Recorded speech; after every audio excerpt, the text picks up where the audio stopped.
Hello there. I know I haven't been on in a bit, so I thought I'd post a quick update, call it a proof of life. What I have been doing is preparing for a ghost hunt next weekend, which will be my first since I started the channel. So really hopeful of getting some material that I'll be able to publish and will be of interest. Though to temper expectations, it is a public ghost hunt, so we'll see what comes of it. Still, trigger object bear is checked and loaded with new batteries.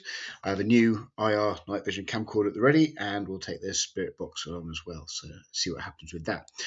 In the meantime, I am sitting here rocking my new T-shirt, which I believe answers all the questions posed by my new T-shirt. Thinking of what topic I could cover today, and that I've decided is gremlins.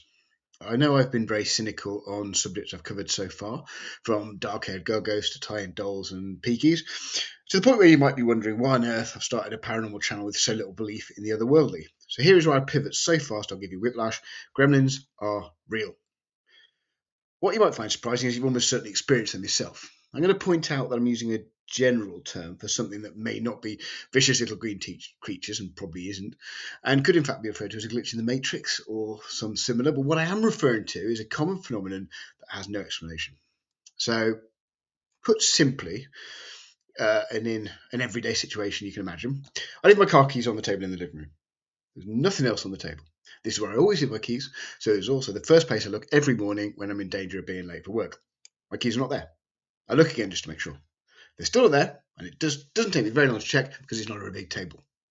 I then proceed to search the house, every surface, room by room. I did this twice.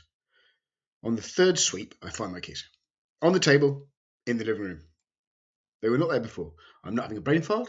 It's not my eyes. I've managed to survive 50 odd years without having to wonder if my eyes are working properly or if I could see things that were right in front of me. If this was true, I wouldn't need my car keys, as I'd be a danger to everybody. Can you imagine? Seriously, officer, the car didn't exist in front of me a minute ago, but then suddenly it did, which is why I hit it. It's insane. Gremlins, or whatever this is, are real. Believe what you want to believe, make it make sense, but when you do believe in something, don't let anyone convince you it isn't real because it sounds silly or doesn't match their beliefs. Catch you later.